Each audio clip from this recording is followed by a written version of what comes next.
I'm the Big Rig, and you're listening to the boys at Missin Curfew.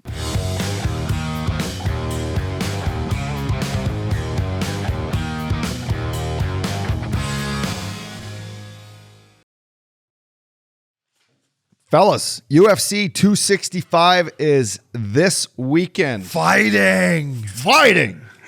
Every punch, kick, and knockout means so much more with a DraftKings lineup on the line, fellas. DraftKings, the official daily fantasy partner of the UFC, is giving you a shot at huge cash prizes.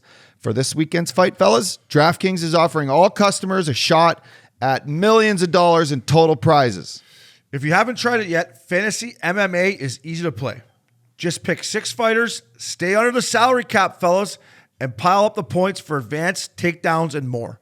There's no better way to put your MMA knowledge to the test than to compete for a shot at millions of dollars in total prizes. Plus, don't forget about professional baseball and the games in Tokyo, where DraftKings has even more money up for grabs throughout the week.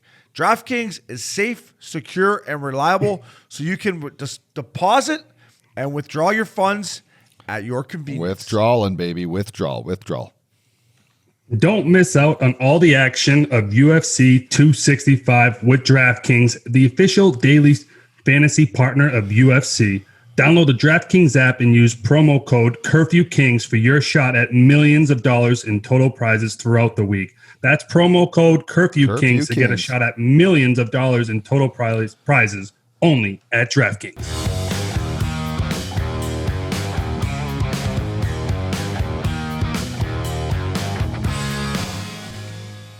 Fellas, lip boomers, Updog and myself have been chewing them in the studio. I'm sure Hazy's got one over there in fucking Dorchester. They're unbelievable. And one of my good buddies, Evan Knapp, who has been chewing forever and has to stop chewing to get life insurance, is now on the Cannadips. So for you guys out there, maybe that you need life insurance, can't get off the tobacco, this guy is now chewing Cannadips, Updog, and is going to have a big, fat life insurance check because of Cannadips. I know. 30 days he's got to go. 30 days. That's 30, crazy that wow. tobacco stays in your system for 30 days. Imagine 30 days. Imagine the drug test too when we had to get tested playing hockey. If Did they took test us? tobacco, Did if they they took test us? tobacco on, if they put that on the old substance abuse, we The would whole league have is been suspended. chewing the CBD dips a long time ago. But thanks to our boys at Cannadips, CBD.com, boys. Now these pouches they're right at our fingertips. I'm chewing these- especially if you're in the U.S. Canada, I'm telling not so you. much. I know people in Canada, they're coming, and they keep hitting us up in our DMs. Trust me, in the new year, they're doing everything they can. I'm chewing these lip boomers all the time. And my order is I go 5 times 5 Cali rolls. That gives me 25 tins of all the flavors. Woo. I'm chewing the mint flavor now. I'm going to throw one in right now. The girlfriend doesn't mind. I throw it in front of her. It's all good, boys, because it's lip boomers, up, dog. It's just a lip boomer, babe. So come in all different flavors, sizes. They feel good. Put 'em in Broadway, your- what's your favorite flavor up there over in New York, in Boston? Boys, I've been crushing the lemon trees, but I'm actually getting into this American spice. The American spice is nice. And you know what? I was just in a golf tournament this weekend, and there was 4 or 5 guys behind me saying, oh, you got some tobacco? Pull out the lip boomers. And you know what? They're hooked now. So we got them on the Curfew Cali rolls, and this is going to be taking off. I'm telling you, do the O'Brien order, 5 times 5 of the Cali rolls.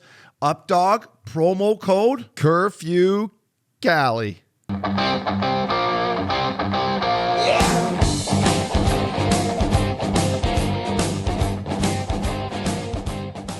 Welcome back to a fresh new episode of Missin Curfew. I'm Shane O'Brien, coming to you from Hall Pass Media in Newport Beach. And I am back, my friend. He's Sitting across from you, fella. It's nice to be back here at Hall Pass Studio, getting to sit down with my boy, with our boy Jimmy Scoops on the left side. What's up, boys? And man, what a weekend for Scoopsy. Scoopsy's sitting in Nantucket and his phone starts buzzing, and I'm officially a fucking insider, boys. I love it. ESPN, you need my info? Let's go. Buddy, it was so great. So the week before, I was talking to, I'll throw his name out there. His name's DB Bernstein. He works for the fourth period. Bernie. And I mentioned that Hazy, Broadway, Jimmy Scoops Hayes said, I'm missing curfew, that Seth Jones will be a Chicago Blackhawk. And he said, well, I've talked to his agent. It's not going to happen. I was like, DB, agents are paid to fucking lie. And then booyah, boom, Hazy, fucking Scoopsy. How about his payday too? I want to know if the Hawks sent that private jet or if they made him pay for that out of his own pocket. No, the Hawks boys. The Hawks are world class, as you know, Hazy. Yeah, they sure are. And it's not that big of a flight. Chicago's the center of everything. So now, I mean, the center, a couple Jones brothers, who will just be mixing it at Underground, won't they be? Woo! Oh, man. It's actually unbelievable. One of my buddies texted me today. He's got a bachelor party in Chicago, and he was just asking like where to go. And I said, if you don't go to the Staple, the Underground, then you obviously did not do the weekend the right way. The Underground. I thought it was the Paris Club in fucking Chicago. That's done. where I you go heard. first. Isn't that where we got rinsed for about fucking 40K over Lollapalooza? We there? saw Avicii there. They stuck us in the fucking back corner because we were late. Lupo was fucking doing whatever he was doing. That's when I was just so mangled. I was dancing on the speaker, just fucking. Remember that thing? I think that was the next day for Cascade. We had So a they great lineup. rinsed us for Avicii, put us in the back of the bus. Only back of the bus. The only good part of the back of the bus is when you're traveling the dub. Yeah. But fuck. So yeah, they shove us in the back of the bus after a full heyday, probably My Morning Jacket Eminem at Lollapalooza. Oh, yeah. And then, 12K later, split between 12 three that's beauties. That's what it was, 12K. Yeah. And then they're like, we'll make it up to you the next night. We'll get you a better table for Cascade. So they shove us right in front of them. And that was like 9500. I'm like, fuck, is this better? Just fucking spent $22,000 in your nightclub. Broadway, I just had my ear on the speaker. I was so mangled. I just had my ear on the speaker, like on the DJ booth, just fucking day 3 of Lollapalooza. I used to I loved hitting up Paris Club and Underground, but that's when I was young and I was making league minimum. So I was rolling with Patrick Kane. So he was picking up a lot of those tabs, and a lot of them were getting the 50% off discount. That was one of the best perks ever at Paris Club. Whatever the bill was, 50% off. You got to love that. You're just having a weekend too. And on day 3 of fucking Lollapalooza, which is a long festival in the heat in fucking beginning of August, that you're going to make your way still over to Paris Club for 3 and 3. That's the 3 and 3 that you don't mind having. No, you don't. I remember talking it over. Like, I think probably if anyone out of us 3, Lupo was probably the one that was like, do we need to go again? And I was like, whatever, it's Cascade, right? I'm like, we're fucking going up. I don't care what it costs us. Until the next day, you're like, oh man. But it was still. So then you go Paris Club to Underground. Is that what we did too? Right across the street. Oh yeah. And what was that?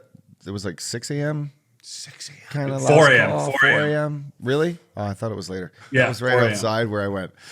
Well, you were with your Oh, that was great. I was dating this girl, and I hadn't seen her in a while, so she lived in Chicago, and we come at a Paris Club, or no, we come at a dinner at Sunda, right? And she wanted to go home early because we had a day the next day. This is for the Ryder Cup, and the boys are like, up dog, you coming? I'm like, I'm coming. Watch this. And she's like, hey, I know you haven't seen your boys in a while, which was like, semi-sarcastic because I'd been with them all living summer. in Newport with us, yeah. And she's like, well, I'm gonna go home, and I'm walking to the cab with her. I'm like, okay. And she's like, you're not gonna come? I'm like, she was playing reverse psychology.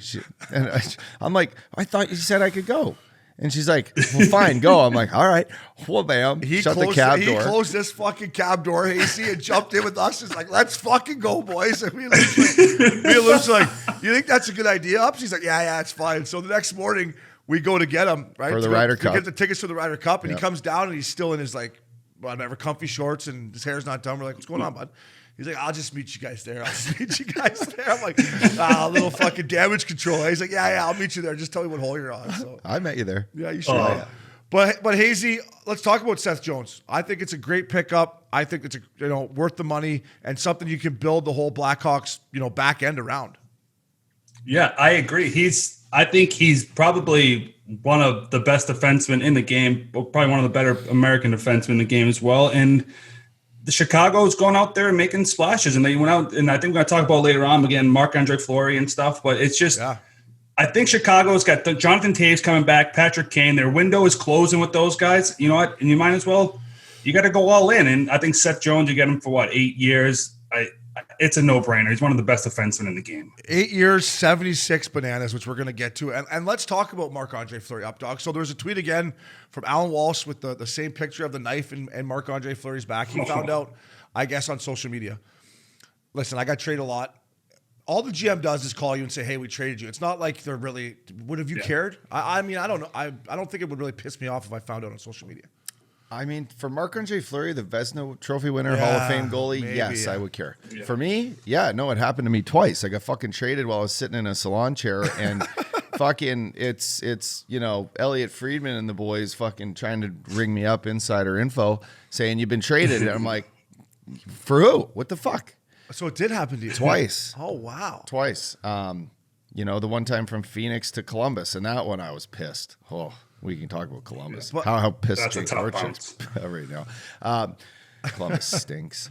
But anyway, for Marc-Andre Fleury, I mean, listen, probably writing was on the wall that they were going to move one of those guys. They had to. They needed to create some space. They needed to fix some issues, goal scoring being one of them. And unfortunately, they had locked up Leonard. And I think Leonard is a guy that you can kind of probably run with for 3 or 4 more years, where Fleury, you probably don't know how his body's going to react over the years. And he had an incredible season. I think what Jimmy just said about Chicago, they're in a, why not give it one last push? I mean, they've won 3 cups with a good core group of guys on their team that, only 2 of them are left, but why not try one more time? I think that division for them is open. It's anyone's division right now. If Landeskog doesn't go back to Colorado, but we'll see what happens there. I think, I think Chicago's just put himself in a better place than they were before. And hopefully he shows up and wants to wear that Blackhawks jersey. I think that'd be pretty cool for him. Yeah, I really do hope that he still wants to play because, as you can tell, the season he can still play. But I do agree with his agent on this. I think it's kind of bullshit. Like this guy is a future Hall of Fame goalie. He deserves the right to be called. And it's kind of crazy the move that they did because Chicago wasn't on his no trade list. So there's some speculation that Chicago traded for him, hoping he retires, which makes no sense to me. But who knows if that's true? But, like I said, I got traded, but I found out on Twitter that I was traded as well. But you did? Like 10 minutes later, I got a call from Dale Talon 10 minutes later to confirm it. I was going from Florida to Boston, but I think me and Marc-Andre Fleury have a couple different pieces in our resume. I mean, yeah, you make a great point, boys. As a Hall of Famer, Vezina, I wonder when the last Vezina Trophy winner got traded the same fucking year. Yeah. Has it ever even happened? Dominic Hasek. There you go. That's why we call him Scoopsy. Fucking right, Scoopsy. I think it was. I got to make sure it was. I got to make sure. From where? Buffalo to I think Detroit? so. Buffalo to Detroit? Yeah, I think so. Yeah, I think you might be right. Up, you talk about the Central Division. Arizona, Chicago, Colorado, Dallas, Minnesota, Nashville, St. Louis, Winnipeg. I mean, it's a good division, but I think Chicago with Fleury, because there's talk about him maybe not, like, he's obviously his feelings are hurt right now, but it's not like he got traded to Columbus. Go to Chicago. The Chicago's a great. This place is electric. Yeah, I'll tell you what, it's a better city than Pittsburgh. No offense. I sure hope so. No, you're right. But I mean, there was just talks that he would have loved to go back to Pittsburgh, and I get it. Like, those are your boys. You never probably wanted to leave there, but you got to spend some time in Vegas. You had 4 years playing great hockey. Who knows when it's over? So I hope if his health is ready, if his health is if it's up to par and he can give another year, who knows what happens? Another year, you're a free agent. Or just play hard and then get moved at the deadline and then go to, back to Pittsburgh or wherever you want to go. Yeah. I wouldn't call her quits just because you're upset that you got traded. No, and you're not going to walk away from 7 bananas, are you? Fuck, No. right? Go play. No, You get to unless- play at Chicago. It yeah. could be worse, but I get he's a little bit butthurt, but I like the Hawks. I can't wait to see. I was texting with Sheldon Brookbank over the weekend being like, hey, don't take any shit from that Seth Jones Billy. Hey, if he turns one over, you fucking sit him down. Give it to him. Yeah. Boys, have you been watching the fucking Summer Olympics here, Tokyo? Yeah, it's tough to watch. But I know. It's the only thing on right now, by the way. It is the only thing It's a on. fucking shitty time of year for Yeah, sports. I sports watched are the over. Jays game the other night. I had the Jays Jays on. Sox. They lost 2. Sox are nasty. The Sox are nasty right The now. Sox boys. are nasty. I thought they weren't supposed to be very good either. They're leading the division. They're leading. They're up top of the whole MLB. They're got to make moves here. This is great for Big Daddy's ticket business too. Sox being good in August. That means there's not many free tickets being handed out, boys. So give Big Daddy a shout if you want to go to the Sox game. Have you been to Fenway yet this summer? I have not been to Fenway yet, but I'm going to be an absolute bandwagon fan now that they're fucking in first place, and I'm probably going to go get somebody sick at the deadline. I've been watching a little bit of the girls' volleyball. These girls are fucking like monsters. You see the U.S. girls? And they just fucking rip them up. How do they look? They look tall. All right. Yeah, but they. Yeah, I watched that USA. Alex, whatever, what's her last name? Alex Thompson? something. She's hot. I'm talking indoor volleyball. Are you talking beach volleyball? I'm talking beach. Yeah, He likes the bikinis. I prefer beach too, but these indoor volleyball players. And did anyone see the Australian coach in the swimming? What's the girl's name? Her dad owns the fucking Islanders. Lalicki? Yeah. Sounds like the name. So this Australian girl beat her to win the gold medal, and you got to look this guy up on YouTube. This Australian coach goes fucking bananas, takes his mask off, starts fucking doing. Does he jump in the pool? He does the Ultimate Warrior on the fucking ropes, and he just goes absolutely squirrely. That's the only couple things that I've. Oh, seen. I watched. unbelievable. I caught 2 nights ago. I caught the women's like big trick skateboarding. Sweet. Okay, there was an American that was just. She was going great. It was. I think he got 6 runs. So you had like a total of like 55 seconds or something to do these tricks. And so you just give it one good run. And if you wiped out, and there was a bunch of wipeouts. Like, I don't know how these girls are fucking doing it. It's like watching them, in the UFC when they just get beat up. Oh. Like watching a girl try to do a fucking, a heel flip up onto a rail and then just fall right on her head. Oh. It's tough to watch. I saw this one skateboarder. It's just hard to watch. Fuck. on social media. Right on their face. I mean, this guy. Yeah, that's. He landed straight splits on this pipe, boys. I'm talking right on his nuts, and I was like, "Come on, man, come on." That's tough. So anyway, the one kid that won was like 13, wasn't he? Oops. Yeah, no. Oh, sorry. No, so that's what I was gonna say, Jimmy. This girl from Japan, and there's no way I could pronounce her name. 13 years old, won the gold medal, and then there was another 13-year-old who won the bronze medal. I mean, it's crazy. These kids are like they're kids, and they're going out and stepping up in big moments. 13. Crazy. Is that right? It's Should a 13-year-old be able to go in the Olympics? I don't know. I guess They so. shouldn't Again, be able to. they- They shouldn't be able to go anywhere without their parents like around. It's still at 13, right? Like, do they just go to the skate parks with their mom and dad, or are they just? I know, like the cruising the gymnastic streets of girls Tokyo. The girls that do gymnastics are usually younger, but 13 seems really young. So Yeah, it's wild. So anyway, that was but even that's like- what I caught, and I watched the men's basketball team the other night. did you see fucking that is drama. what's his name from the Mavs? Help me out here, boys. He's from Slovenia. Luka Doncic. Fuck, he went off 48 points. I mean, he? I watched the first quarter. He was launching threes from everywhere, from the fucking parking lot. And they were just like, swish, swish. These guys from Argentina were like, what the fuck is going on Did here? he throw more threes than that robot last night? Because the robot was yeah, you that were talking robot about can make. So the robot over in Tokyo right now, he can make 2,022 straight free throws. How's that? Fuck. I'm telling you, Westworld's coming, boys. Before you fucking know it. Him and Giannis fucking. I took the Suns in that fucking game 6. Giannis went 17 of 18 from free throws. I was like, are you kidding me? That And he's was like crazy. a 70% shooter, too, which is nuts. In Game 6. In game 6, I took the Suns to get forced into game 7. He hit was every he? free throw. He was unstoppable. He was He went unstoppable. for 50. The way he I don't know if you call it back checking. The way he would come back and just jump towards 50 his own points. net and stop everything. Goliath. Oh, yeah.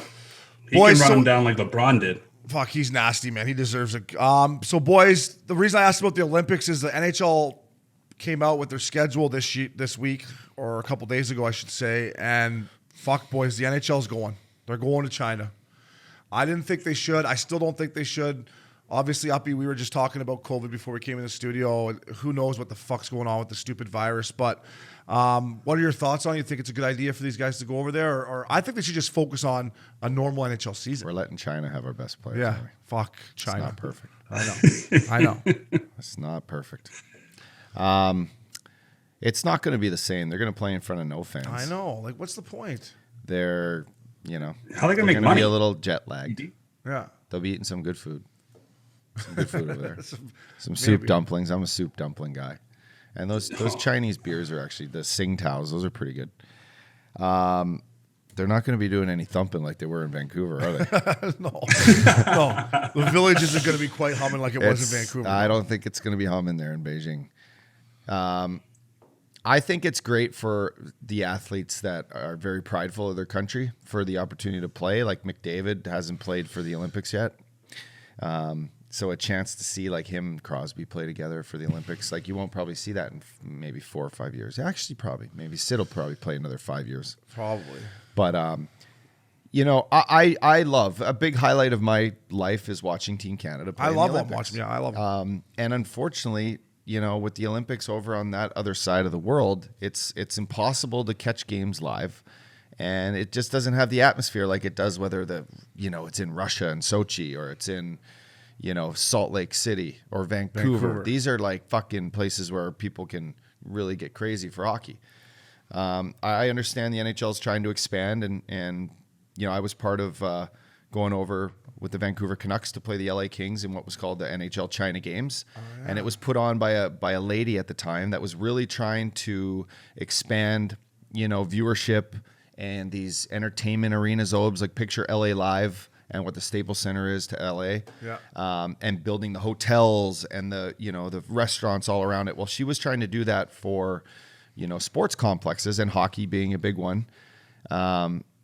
And I remember them saying, like, with the Olympics in 4 or 5 years, this is important that we come here and we give to the, we give back to them. Like we speak to their,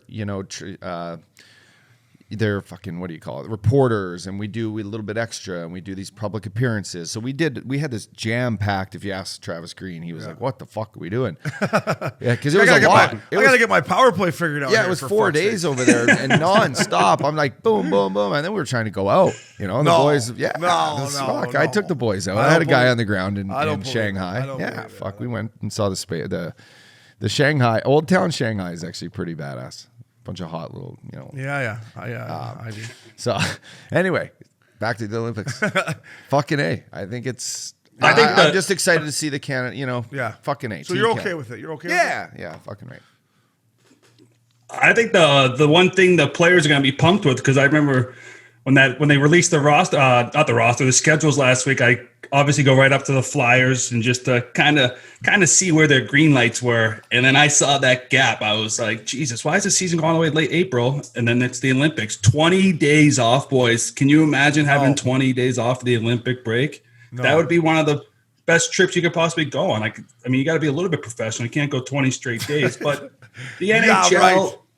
The NHL going to the Olympics, I think the main thing, Uppy, like you mentioned, they need to grow the game in China. They've been involved in China for the last couple of years. I remember when I was in Boston that you see that ORG packaging around all the NHL rinks. I think his name's Mr. Zhou. He was trying to buy a couple NHL teams. Nobody's obviously selling their team right now. So I think this is a huge chance for the NHL to get into China and try to continue to grow the game over there, because, there's tons of kids over there, tons of young new fans, and continue to grow the game. I think that's the exact main reason they're doing this.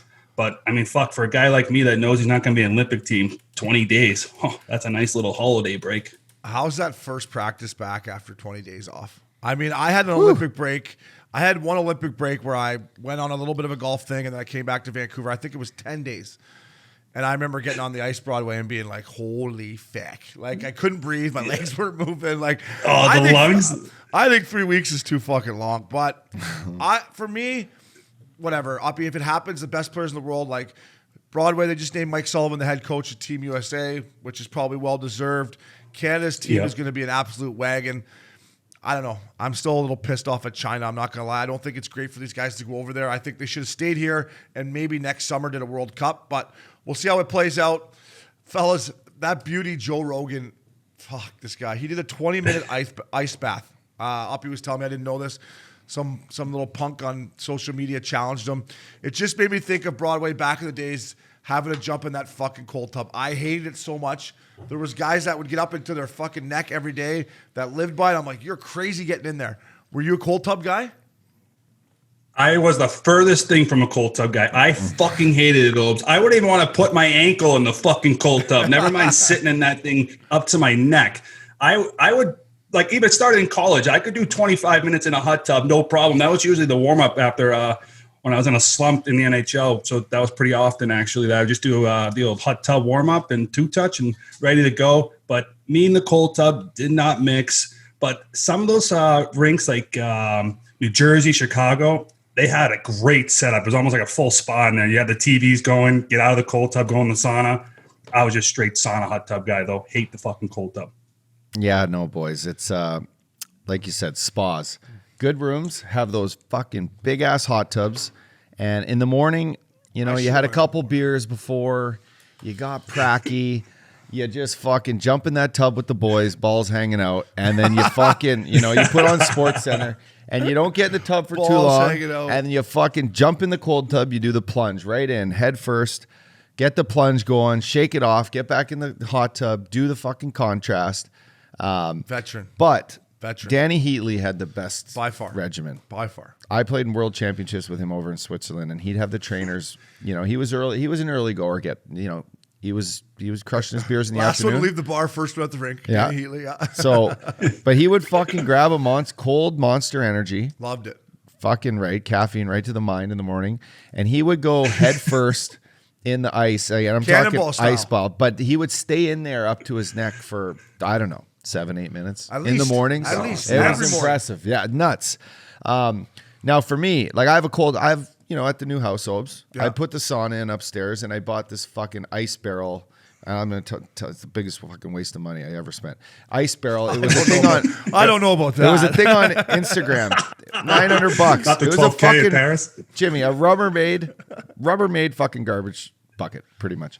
But they I know what stamped it the is. thing, and they had the models fucking doing the ice baths on Instagram. So of course I'm like, a real ice tub like the one fucking Joe Rogan got into, Yeah. is expensive. I actually looked at it after I saw it, and we can talk about it. It's the Morosco Forge cold tub. It's fucking badass. But there's ones that are like $30,000. These are expensive. So I spend it on the $900 one. It fucking gets hot. The sun hits it and it melts everything. I get in there and the next day it's a hot It's a tub. hot tub. So, the Wim Hof method, boys, little cold tub a day keeps the fucking doctors away. I think it's true. It is true. I wish, Hazy, I was like you. I never fucking went in it. My regimen in the morning when I was a little hung cheese or whatever was, because I usually always had to weigh in, so I go right to the steamer. So I'd already be dehydrated, and then I go to the steamer and dehydrate myself a little more. Weigh in. Love it. Like just fucking hardly get on the Love steamer, it. weigh in, and then I go right to the hot tub where I should have fucking jumped in that cold tub. It would have helped me. Who also It like would've helped me. Getsy, babe? I think Getsy was a cold tub guy. Getsy, yeah. I think Because he he'd was make, too. even in the summer when we train at the Soka University here, he'd make our trainers like fill up the cold tub. He'd put the little booties on, Yeah. He'd get in there. He still come out with his cock half hard too. The Getsy gang. Oh, He's got a little of that. I'd say he's a real pro, eh? He's a real pro. We're gonna get to Getsy, that Hall fucking of beauty. Famer. So cold tubs, Joe Rogan, good on you. Broadway, I think maybe looking back, we should have jumped in there a little bit more, but yeah, it is what it is. I wish I 20 took care of hey. myself a lot more. A lot of these things I didn't do that. I probably should Don't be have. so hard on yourself, buddy. Don't be so hard on yourself. 20 fucking minutes is a long time. Fuck that. That is a grind. Joe Rogan's a savage, fucked. He's man. a savage. Savage. Savage. He's a savage. Our good friends at GoodLife. I got this. Uppy, what color is this? Cream? I don't know, but it looks good on you. Good tan going. Is that the Del Mar tan? This is a Del Mar tan. I have fucking couple horses. Yeah. Boys, I gotta tell you, I took this horse.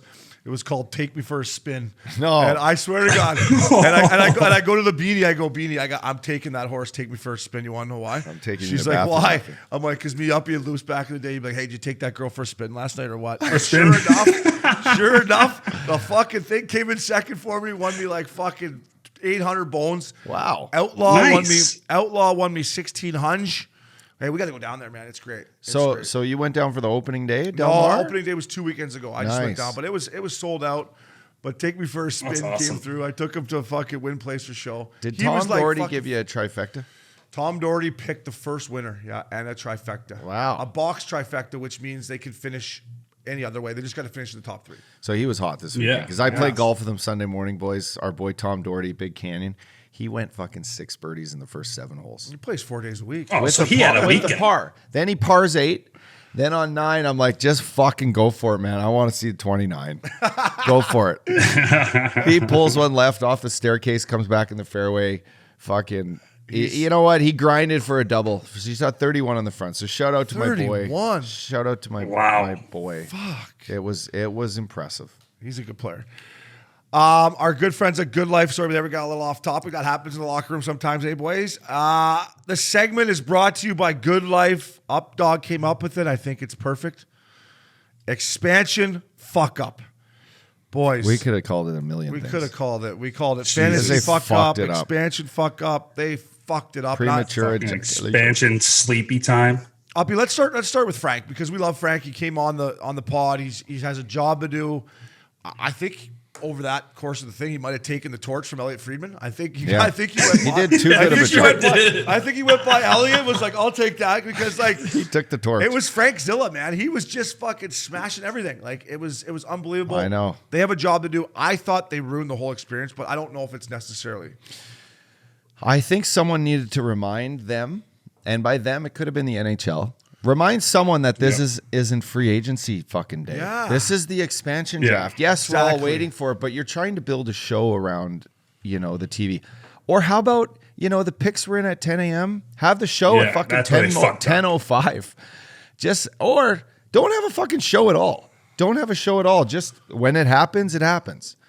Different, but they tried to do the show. You guys are doing your NHL Serious Radio, trying to be professionals, speaking on who you'd like to pick. It was a cluster, man. And I can tell you what, I didn't pick very many guys. That was We got our teams. I was a little way off. We got But our team. This is to me on the NHL. This isn't on the boys, the insiders who, quite frankly, this is their time to shine. This is the summertime draft, fucking moves. I mean, look at fucking today, for example. These guys are fucking, they don't have time to go wipe their ass. They got to get up and fucking tweet. They take the phone in there to wipe their ass. Frank Yeah. Savelli's got his phone in there, wiping his ass, and They got the tweeting at Mofies same on him at time. all times. Hey, that phone goes anywhere with Frank. Everywhere Frank goes, it doesn't matter if he's fucking rubbing one out or taking a dump. That phone's with him, because it was unbelievable. Boys, let's talk about though how fucking boring it was. The draft itself was so boring. Like I mean, it sucked knowing pretty much every guy that was picked leading into it. But man, I thought ESPN almost in the NHL their first time together could have done something cool. And I know we've discussed it through text message and stuff, and they got a pretty good lineup of some pretty big name guys that they just hired, and not one of them's at this expansion draft for the first chance with ESPN. I don't know. I just was so bored watching this fucking draft.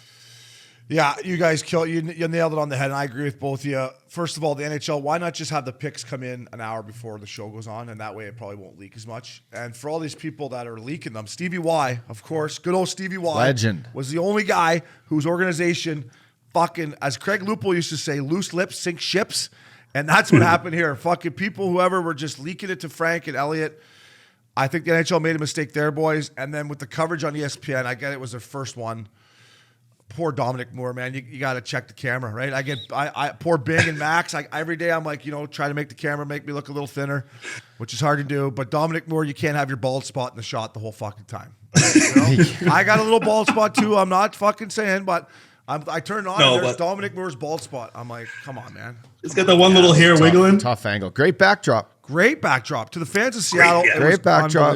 Unbelievable. How about when they brought out Sean Kemp and did you Glove. Oh, they did him dirty with that shirt, huh? and Gary Payton? Fuck. Fuck, they did him dirty. And they had a tough name to pronounce. They had too. Donskoy. Donskoy. Fucking Sean Kemp up there trying to pronounce Donskoy was great. And I'm with you, Hazy. Chelly and Mess, their contract must start opening night because Chelly must be in Malibu and who knows where Mess is, but they are nowhere to be found. Real quick on the NHL draft, though, your boy, John Bucherov. Bucherov, or how do you say it? Yeah, Bucherov. Yeah, Kucherov, you drilled it. He was unbelievable. He's the man. He's the best. Sam Costantino from Canada. Sam, your boy. He was great. The energy was great. I only watched the first top 10 picks, but I thought that was great. So, and then, boys, obviously the picks leak. We find out they're not taking Carey Price because of the picks that Ron Francis made. Obviously, Uppy, he's got a plan. But what did you think of the picks? And we have our teams right here, boys. Let's pull up our rosters here. We overshot the runway a little bit here. Okay, I'll go first. I already got 82.7 million. I'm over the cap. I'm already over the cap. And I got UFAs to sign, Hazy. So I guess I didn't fucking know what I was really doing either. So I guess I can't chirp Ron. Uppy's roster was 86.1 million. Yeah, that was tough. So we're all over. Actually, Hazy, you're right on it. You're 81 point. You're over too. We're all over the cap. That's all right. Yeah. We were going to trade some guys. We were going to make some I wasn't trades. keeping most of these guys. And hey, but that's what I wanted to talk to you guys about, though. Trading guys. I mean, the one guy that had written down that we had from LA that they took was McDermott, and he just got traded to Colorado. And Boston is Don Sweeney's all over right now saying that he likes a lot of the defensemen that Seattle has taken. So I just want to know which guys that the Bruins going after. So this is what these teams do in this expansion draft. They draft all these players, and then they're going to start moving them. And Don Sweeney's got his eyes lined up on some of these guys. How's Don Sweeney? Is his job safe in Boston? Yeah, I think so. I mean, they got another year here, but I mean, they were just in the Stanley Cup final, 2 years ago, and he gets these guys on the best deals in the world. Like Taylor Hall just got that 4-year deal at $6 million. The Pasternak makes less than $7 million. Bergeron makes less than $7 million. Marchand makes less than $7 million. So he's got this blueprint that's got all these guys buying in. So I mean, as long as they keep winning, I mean, I think they're going to have to make it to the conference final again. But if not, I think that whole front office might see some change. Because, I mean, they haven't won the Cup since, 2011? So it's been 10 years, but they've been competitive in that 10 years. But with one Cup with that core, you got to do a little bit better than that. So it's safe to say Ronnie Francis is going to make a little splash. So he's got 30 billion. He's got 30 bananas to spend tomorrow. Do you feel comfortable maybe throwing one out here that you might know is going to Seattle? Or Yeah. Who do you think? Who do you got, bud? Who do I think? Who do you think? I think they'd be nuts if they don't give Jaden Schwartz a fucking contract. So for me, that's a no-brainer. Schwartzy's a fucking good not Western leaguer, but he's from Saskatchewan, right? He's from the Sasky boy. Yeah. For me, it's a no-brainer. Yeah. Schwartzy, pick him up, pay him what he needs. Stanley Cup winner. Could have been fucking MVP if Fact Daddy didn't fucking go off in the finals. The Fact Daddy. Could have been a Conn Smythe. He is a great player to start building around. So for me, that's a no-brainer. Yeah, so we'll see how it unfolds. Ronnie Francis, you maybe have a better long-term plan than the boys at Missin Curfew, but I put our squads up against that fucking horseshit squad you picked. Right now, Hazy, we're winning. Yeah, we'll throw a couple guys. We're fucking winning right now. And listen, we can put a couple guys on the IR. I'll tell you what. I'll put just to get over the cap. Fuck. Yeah, just to get under. I might put Tampa Bay Lightning style. I'm going to put Tarasenko on long-term IR right now. Totally. That takes $7 million. Vladdy, see you, bud. Stetcher, I'm gonna I'm gonna buy you out. Okay, see you later. Well, else here. Feels good to be in the other seat. It'd be great to be a GM. You're buying guys out that you drafted already. That's unbelievable. It's not hard being a GM. I used to think, don't these guys feel bad? Like fucking Berkey sending me down. No, it's easy. O'Brien, you're in the fucking minors. See you later. What's the harder conversation to have? Telling the guy that you just drafted that he's bought out, or calling the owner and saying, I need to buy this guy out. We fucked up. You know this Brendan Dillon I brought in for $4 million? I got to buy him out. I'm already over the cap here. So. Anyways, good luck to Ronnie Francis. I want to see Seattle have a good team right away, boys. I want him to compete. So I hope he has a good UFA. To Schwartzy, I hope he gets it done. Our next segment here brought to our good friends at DraftKings. These guys are fucking everywhere. You got to love them. Hazy, you came up with this title. It's fucking great. Paydays. There's been lots of paydays. There's more to come. Hazy, maybe just touch on a few that have jumped out to you that either worth it, not worth it, excited about, happy for, so forth. Well, the one that I thought, like I just mentioned with the Taylor Hall, I think that was right around what he was going to get. I mean, obviously he's coming off the Hart Trophy a couple years ago, but he hasn't been up to that standard. And the Boston Bruins find a way to get these guys signed. I think that's a great deal. You think that's a great deal? I got to stop you right there. I got to stop you right there. You think that's a great deal? For Boston? Yeah. Taylor Hall? You think he's worth $6 million? Yes. I think he's gonna be really good for the Bruins, and especially there's rumors that they're coming to a deal with Krejci within the next couple of days. I think Taylor Hall, Boston, at $6 million will be lights out. Okay, you had more goals than him even when you were slumping than he did last year. No, he's gonna. You didn't even get power play time, Hazy. He gets power play time. Yeah, I think he's gonna have. I think it's a great deal for Boston. Okay, because that's what he's worth. You got to pay him. You got to pay him based on what he's done. Did he struggle last year? Yes, but before that, he's worth every penny. Okay, I hate to put you on the spot but what's a good year for him? 20 goals. Is that a good year? I think. Well, with the year in New Jersey, he had probably 20 something and a million assists. So yeah, I think if he scores at least 20 goals. If he goes 20 and 40 at 60 points, I mean, that's worth every penny. Okay. All right, sorry. Do you not agree? Yeah. If he scores 20, it's worth it. We'll see. Yeah, he needs to. Yes, he has to score 20 goals. But let me see if he's not scoring 20 goals, let me nobody's see worth what guys they bring in and bring out, and then I may bet you that he doesn't get 20. But we'll see how that. I didn't mean to cut you off, Hazy. I had to talk to you about that. Keep going, fella. No, I love it. I love the controversy. But the other deal that I liked was your Vancouver Canucks, and it's the same thing. You're going to ask the same question with Connor Garland. I think 5 years at I think it was just under $5 million a year. Maybe that's a little bit on the higher side, but I just like his potential, and I think Vancouver's going to be able to play with who? Brock Besser, probably, right? Is that who he's going to play with? Yeah, he can play with Besser. Yeah, he can play with Pettersson. No, he can play with Pettersson. He can play with Bo Horvat. He can play with JT Miller on his wing. Yeah, he's going to be a top 6 guy. 164 games right there, 25 million. Yeah, but 164 games in this league at 25 years old, 96 points he's got. Just over half a point a game, he gets 25 bananas. I will tell you this. If he goes about a week or two without scoring there in Vancouver, it's going to be a little different than it was in the desert, right? Like, yes, he's going to have Ben Kuzman coming in and being like, "Hey, you haven't scored in 3 fucking games," asking him every single day. So, I spoke to Greener about it. Greener's excited about this kid. He loves him.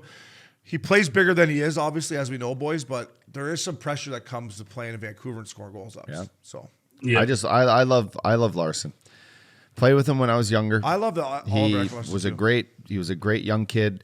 Took on the captain role in the desert after Donor left, and he is, to me, a guy that's, Obi, what'd you say, he's 30? 30 years old. And now they're saying he's old. Like, fuck, he's 30. I know. People are crazy, and he can still move.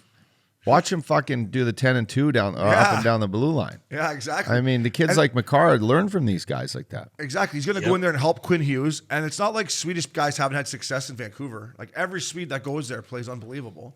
Hank and Danny are in the organization. It's a great fit. Just people in Vancouver, I think sometimes they can't be happy. Do they bring back, so question while we're on Van. Yep. Do they bring back the other Swede? Alex Edler. Do they? I don't think so. I think Would he stay for cheap? I don't know. I don't know. Paid, but he should stay for cheap because then you get 2 really quality. Yeah. We love the Swedish defenseman. Yeah. Eddie's 35. There's rumors that they're going to move Nate Schmidt too. I don't know. Wow. Wow. They need some D's though.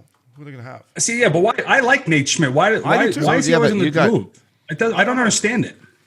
No, I don't either. Just that's what people are saying. That's 3 lefty Ds though. You're right. 3 quality lefty Ds. Yeah. If you got, you got the youngster. What's his name? Quinn Hughes. Fucking A. Quinn Hughes. So you got him, you got Larson, and you got Schmidt. Like, I mean, Edler, where the fuck do you put him? Eddie's probably out of there. Let's go to Vancouver here. On no cap friendly. This app's fucking great. Oh, it's the best app. They got $20 million in cap space, boys. And their back end right now is Oliver Ekman-Larsson, Tyler Myers, Nate Schmidt, and Quinn Hughes. The rest are all unrestricted or restricted. Travis Hamonic, Alex Edler, and some other guys I don't know. So, yeah, there's some room there for. Could be a landing spot for a couple of guys on our free agency. I'm hearing Brandon Montour maybe in Vancouver. Wow. Yeah, I'm hearing maybe Brandon Montour. So, Updog, is there any deals on the DraftKings payday that jumped out to you that were wow? I'm pumped for my boy Stas. Yeah, another year. Year. Fucking guys made some cheddar. 80 million in his career. Congrats, Stas. Looking for that cup. Keep her going, buddy. I thought you might have been able to fucking get by the Montreal Canadiens this year, but old Scheifele got the fucking book. They threw the book at him. You know what? Looking at our signings, boys. I got that Sam Bennett's a fucking beauty. Good for him. Great for him. Hey, how happy is Sam Reinhart right now? That's how your life can change in a good way in a couple days, right? Yeah. You get traded from Buffalo to Florida. You get a 4-year ticket. It's just like, how are you? They got the fucking Sammy squared down there. That kid was the drunkest kid I've ever seen at Coachella, Sam Reinhart. He came with Jack Eichel to Coachella with me, Matt Ellen Lube. I've never seen a drunker guy in my life at Coachella than Sam Reinhart. But anyways, I'm happy for him too because he seems like a good kid. And I think Florida's by the way, we talk about Florida a lot. They're a wagon, boys. They are a wagon. Yes, they are. They quality sure are. Guys, but quality players, and they got that goddamn South Florida. Yeah. Yeah, they got the best place to play. But the one deal we haven't even mentioned was that Kale McCarr is 6 years, $54 million. Yeah. That deal in itself, like, since I love covering the Bruins, Charlie McAvoy must be just smiling ear to ear. I don't think he's going to get paid like McCarr, but McCarr is setting the bar for these young defensemen, and that is an absolute payday for that kid. Yeah, I think it's a good deal for both sides too, right? 6 years. I mean, I think by the end of that deal he'll be underpaid, but and then they talk about Adam Fox, right? He's got 1 year left. Now McCarr got $9 million. Does Fox get that? And you talk about it's a good deal. Another one for me was this big defenseman. Help me out, Uppy, with Seattle. The guy Alexiak. Yeah. 5 years, 4.6 bananas a year. That is fucking outrageous to me. I couldn't believe it. Boys, what he did in the playoffs a couple years ago in the bubble up in Edmonton, he was great, man. He scored some good goals. Reminds me. Yeah, that was for fucking 20 games. Yeah, I know, but he was a bigger Joel Edmondson. Like he's a mutant. Can he pass like Edmondson? I think he makes pretty good plays. Yeah, I don't know if he's that fucking. I'll tell you what. At 4.6 bananas, he's good. I'm going to keep an eye on him. I'm going to keep an eye on him this year. He's good. But like I think that's a little bit overpaid. But you know what? They want big boys, and they got You're him. making a splash, showing your fan base that you trust the guys. Shout out to my boy Mike Smith, 2 year deal, 2.2 a year, and then boys, Ovi, the grade 8, 5 years, $9.5 million. This is the grade 5 year now. What was his career earnings? You looked him up before we came in here. 120. He's got 120. He's going to be at 170 by the end of this or something like that. Yeah, 123 million so far. He'll be at 170. What's that in rubles? That's a lot of rubles, eh? That's a lot of rubles. That's a lot of rubles. Does he break the great ones? But he needs 32 goals a year to break it. He's breaking for 5 years. Oh, for 5 years, 32 goals. Oh, fuck, that's tough. Fuck. How old is he? 35. He needs another year. He's going to need 2 years scoring 40. He needs two big. Yeah, he needs two big ones. Well, if they keep that PP together, then if the NHL does what they say they're going to do with these cross checks, they're going to be 20 power plays a fucking night. So he might break it in 3 years. Like if he's just regular one timers, they're saying they're going to lock down on cross checks like they did with the hook. Good luck though. I mean that's the game. Your stick comes up like this. Yeah, I mean, I heard you guys talking with Donor. We'll talk too about that. Donor was great. Yeah. Donor was like, let the boys play. Let them play. We've done enough to the game. Yeah. We don't need to change it just protect like the fucking Kucherovs in the playoffs. Exactly. Like you can't have that. When there's a blatant cross check to the ribs, you call it. Exactly. Exactly. I had an idea about making these refs after just in playoffs, not regular season. Do media. I got shot down, but man, make them come up and answer the question. So, anyways. DraftKings Paydays. Thank you to our good friends at DraftKings. Our last segment, boys, presented by our good friends at Cannadips Lip Boomers, the UFAs. It's tomorrow. We're recording on Tuesday. I just want to mention Ryan Getzlav. He's going to test the market for the first time in his career. I wish him luck. I'm here in Boston, and there's a few other teams circling around his camp. And I talked to him this week, and he's excited about it. So I don't know what happened between him and Bob Murray. But Bob finally pissed him off, so Getsy's going to test the market, and I hope he gets a nice 3-year deal or something like that. You know? What type of money do you think he's going to get, Opes? Like, what do you think he's looking to play for? Great question, Hazy. I'm going to say he's going to get he wants a 2 or 3 year deal for $3 million a year. Is that too high? Too low? I don't know. I'm not good at this. Cooley does this to me all the time. I'm not good at this game. What do you think? Yeah, I think he should take less. Less than that. I think he should take a 1 year deal and go somewhere. For like $1.5 million, $2 million. But if he wants the money, he can get it. I just don't know. I don't know if it's going to be on the team that he's really helping out with a salary crunch. You know, what do you think, Jimmy? Yeah. I was just because I was trying to look at the stats and stuff, and he only had 17 points. And I mean, this guy's my favorite player, and I was trying to see what Stastny was making over $6 million. Where is it? He was making 6.5, and he just signed for 3.75 or something like that. So I think it's almost exactly what Keith Yandel did. He just signed for $900,000, and by signing for $900,000, you get to go wherever you want. But the more he probably could have got paid a little bit more, but I think Getzlaf's got to take $1.5 million, $2 million to get fit the chemistry for a team. Yeah, you're probably right. I'm probably a little high. Yeah, no, but it's a little different when you're bought out. When you're bought out, you're still getting a value. Yeah. I will say this about Getsy, and you can't go off his year last year because I watched the Ducks play, and he was the only guy that wasn't young and just fucking going 100 miles an hour that way. Like it was a tough fit for him. But I think with Getzy, what you're bringing, and this Getzy Broadway because he's your favorite player, is face-offs. He's a great penalty killer, and you're bringing his leadership into your dressing room. So if you're a team like Florida, or Boston, maybe you give him $2 million. I could be a little high on 3, but it'll be interesting to see. It'd be nice to get him another $1 million. Landeskog, I'm hearing, is getting closer to staying with the Avs. Grubauer maybe leaving town. I also think Freddie Anderson should sign with the Colorado Avalanche if Grubauer leaves town. Wow. That's what I think. But yeah, a little closer. Tough day to be a goalie today, though. I know. I wanted to ask you guys on Dougie Hamilton. Montreal, because Webbs is out. Do you see that Broadway as a fit for Dougie Hamilton? Or where else could you see Dougie Hamilton ending up? That's a great question because there was teams, like I thought he was going to be going to one of those Canadian teams, but they're just not signing. Like Montreal was a team that I think so, but there's a huge rumor now that Jack Eichel might be in the mix to Montreal.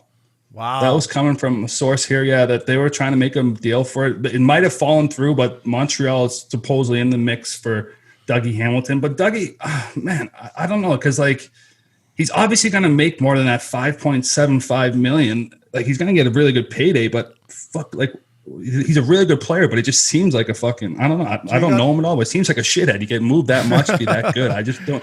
But the teams don't want to overpay for that bullshit. So.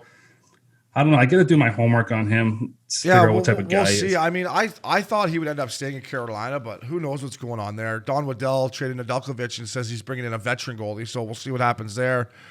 For me, the guy that's out there, and I don't know if he's going to resign with the Islanders, is Casey Cizikas. Kyle Dubnas had a statement saying, I'm going down with the ship, basically. I'm back in my 4 guys. Yeah, I love that. Yeah, he said that. So if you could somehow bring this guy in to help the Leafs, I think a lot of teams would take a stab at this guy up, dog. Yeah, you're breaking up one of the best quality veteran fourth lines that have been around the game since I was still playing. These guys day in, day out gave the New York Islanders a sense of stability and knowing when these guys are on the ice that things are not going to end up in your net and you're going to create energy. He was the centerman on that line. Him, Matt Martin, and Clutterbuck were a force, and they played in the playoffs. They played in a lot of big games. Quite frankly, I think he's a guy that younger guys would probably look up to. So, no matter what Kyle thinks he's done in that dressing room, they're still like a young team. But you got to add guys that play, the right way. Foligno played the right way, got hurt. Foligno's a guy that's out there too, boys. That's a great, yeah. But now is he gonna make? What's he at? Then he's a prime. Now this is a prime time example, and we've all been there. And we should talk about this because it's free agency day. But there's a certain group of guys that need to be honest with themselves. Yeah. Come tomorrow, that say to their agent and to their family and to their wife, listen, things are going to get a little sticky tomorrow. Hey, stop spending so much on the Amex, sweetheart. Totally. Things might get sticky tomorrow. And if the phone rings and I got fucking 20 minutes to make a decision, this team might fucking sign another guy because there's there's not a lot of seats at the table. There's going to be a lot of guys that we look at, boys, in our age, and in our generation that we've always been like, fuck, these guys are sick players. These guys are fucking making all the cash. Well, next year they might be on PTOs. Yeah. And they might have had a chance to sign that 1-year ticket for $1.2 million somewhere that might not even have been a great place to play. But is Foligno a guy that might get stuck? Maybe. I don't know. He's a guy that's going to have to take less. He's going to have to take less. I bet you he takes a 1-year deal. Yep. There's going to be Mini maybe. I don't fucking know. I don't know. But there's going to be I think lots all of those older guys, though, those older guys like coming at 32 to 35 range. I mean, Ovi's the only one that's going to get paid because obviously who he is, he still scores 40 goals. Yeah. But all those older guys, these cap hits are fucking huge. $5.5 million for Foligno. There's no chance they're going to get that. But I don't think they're going to go on PTOs up, dog. But I think they've earned the right to almost kind of try to pick that team and try to go chase that cup, and they'll be able to play for $1 million, $1.2 million. Speaking of PTOs, I'm hearing Zach Parise is going to sign with the Islanders, so he's not going to have to go on a PTO. You're right. I'm hearing Sweden is going to sign him for fucking whatever, $750. Cookies. Yeah. So that was Lip Boomers, Cannadips, UFA. We'll see what happens, boys. We'll talk about it next week. It's been a great offseason here, boys. Lots of stuff happening like we like. We got all-time beauty, one of the fucking dying breeds, 3-time Stanley Cup champion, the big rig, Patty Maroon, coming at you.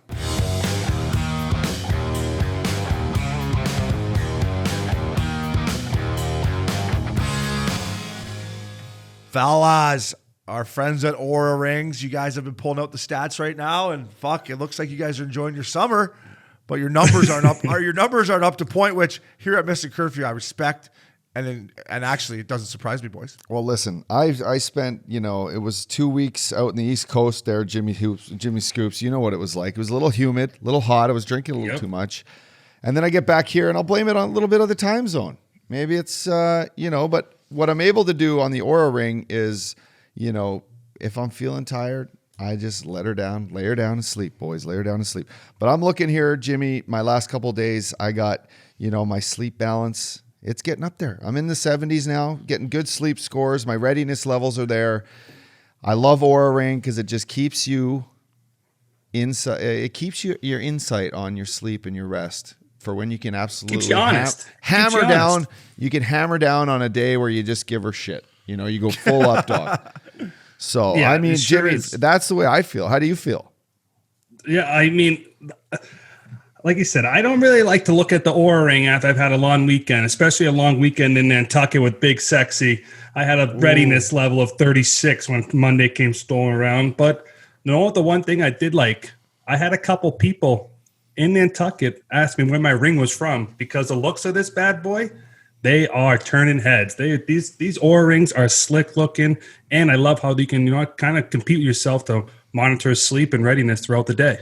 Yeah, Jimmy, the ring looks sharp. great. They do look sharp. Now they don't make them big enough for the big fella. Yeah, mine's on my pinky, but fuck, it's a little tight on there too. Oura is the company behind the health tech wearable that delivers personalized sleep and overall health insight that help you go into each day feeling rested and ready, unless you're the up dog in Broadway. And it is committed, Obes, to empowering people to take control of their personal health and daily routines by simply providing knowledge and guidance to help you improve the quality of your life. Oura Ring comes in 2 styles, 4 colors, silver, black, stealth, and the new limited edition Heritage Gold Ring, which I actually seen this rocket in Aspen with the gold ring on. Woo. It looked great. So for $299 to $399, you can give and get the gift of health by visiting our friends at auraring.com.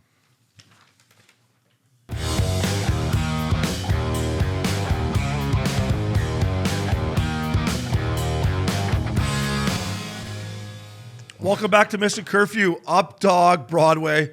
We love old school veteran beauties. I don't want to use old veteran beauties on this podcast. And this guy chucks all those boxes. 3-time Stanley Cup champs. The big rig, Patty Maroon. What's up, fella?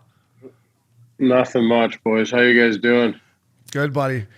I got to be honest with you, bud. Remember when I was on a 2-way with San Diego and you were with Anaheim and Bob Murray was in your ear telling you, hey, big rig, you got to get down to 225, this and that. You can't play.